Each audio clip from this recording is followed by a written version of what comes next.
전 세계가 플라스틱 쓰레기로 몸살을 앓고 있습니다. 우리는 얼마나 많은 플라스틱 쓰레기를 버리고 있는 걸까요? 얼마 전 미국 국립과학공학의학원에서 의미심장한 보고서를 내놨습니다. 이 보고서에 따르면 전 세계 플라스틱 생산량은 지난 50여 년 동안 20배나 증가했습니다. 이대로라면 2030년 플라스틱 생산량이 2015년보다 2배 늘어나고 2050년에 이르면 3배까지 늘어날 것이라고 합니다.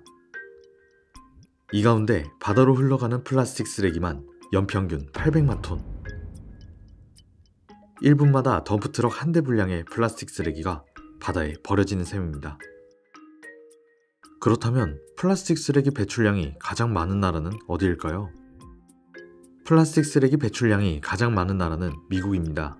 플라스틱을 연간 4,200만 톤 버리는데요. 국민 1인당 매년 130kg의 쓰레기를 버리는 것이죠.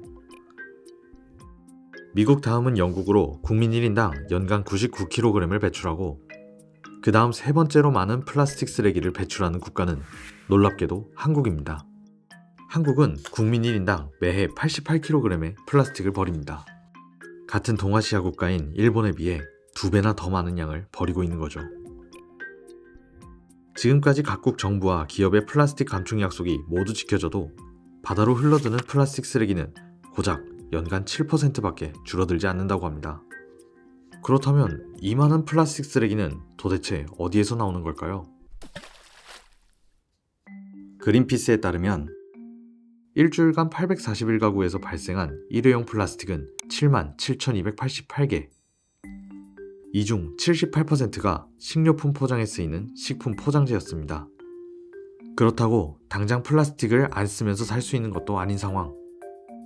플라스틱 쓰레기를 줄이기 위해선 재활용률을 높일 수밖에 없습니다.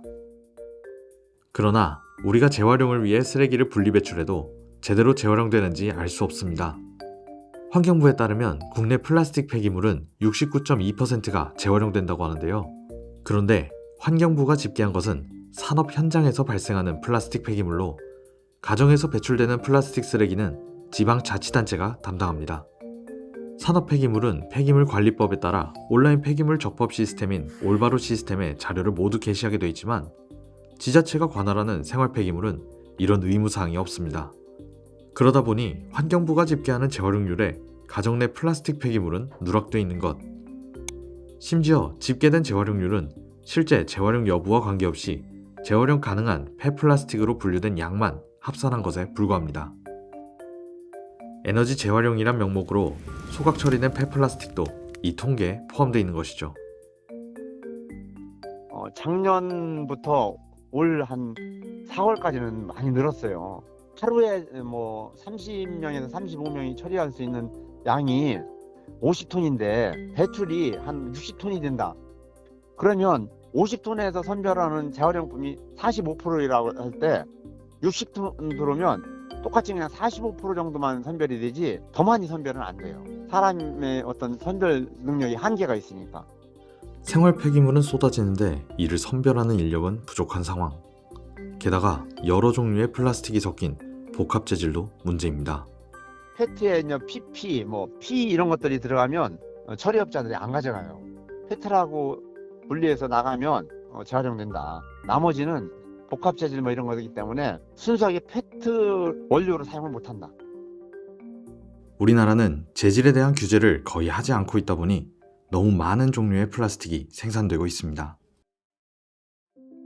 페트병의 재료인 페트와 플라스틱 상자의 원료인 HDPE, 전선이나 케이블을 만드는 LDPE, 라벨 필름을 만드는 PP는 재활용이 용이합니다. 하지만 식품 포장용 랩인 PVC는 유독성 물질 때문에 재활용이 불가능하고 컵, 테이크아웃 용기의 재료인 PS와 화장품, 즉석밥 용기를 만드는 복합 재질은 재활용이 안 되고 있습니다. 한 가지 이상의 플라스틱 재질로 생산된 복합 플라스틱은 화학 분해 등을 거치면 재활용이 가능하지만 경제성이 떨어져 대부분 버려집니다. 전문가들은 플라스틱 폐기물의 재활용 비율을 높이려면 플라스틱 재질을 규제해야 한다고 지적하고 정책 마련이 필요하다 주장했습니다. 독일은 2019년 신포장재법을 도입했습니다. 이 법은 플라스틱 포장재를 제조하고 유통하는 기업이 폐기 처분과 재활용까지 책임지도록 하는 완전성 선언을 의무화한 것인데요. 기업이 완전성 선언을 하려면 우선 자사의 모든 포장재 정보를 데이터뱅크인 루시드에 등록합니다. 그 후 지방자치단체의 폐기물 관리 시스템인 듀얼 시스템에 가입된 민간 재활용 업체와 계약하고 포장재의 처리 현황을 연방 중앙기관에 보고하여 플라스틱을 순환자원으로 관리했음을 입증받아야 합니다. 이런 세세한 관리를 통해 독일은 플라스틱 재활용 현황을 한눈에 파악할 수 있고 덕분에 효율적인 환경 규제가 가능해졌습니다. 반면에 우리나라에서도 생산자 책임 재활용 제도가 시행되고 있지만 이는 생산자가 제품을 직접 회수해 재활용하는 것이 아니라 생산량에 따른 분담금으로 재활용 업체를 지원하는 방식입니다. 민간 재활용 업체는 재활용 실적을 지자체에만 보고하기 때문에 정보가 파편화되면서 정확한 통계를 내기 어려워집니다. 명확한 폐기물 추적이 안 되니 관리도 규제도 어려운 실정입니다.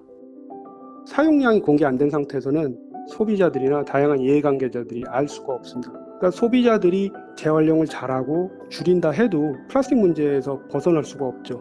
플라스틱 재질의 단일화 등으로 재활용률을 높이는 것도 필요하지만 현재 우리가 당면한 플라스틱 위기의 심각성을 고려할 때는 정부와 기업이 같이 함께 그런 중장기적으로 재사용하고 리필 시스템을 구축하는 게 이제 중요하고요. 플라스틱을 배출하는 기업들이 하루빨리 플라스틱 사용량을 공개하고 그 플라스틱 감축 로드맵을 제시하고 시스템을 구축해야 이 심각한 플라스틱 문제를 해결할 수 있습니다.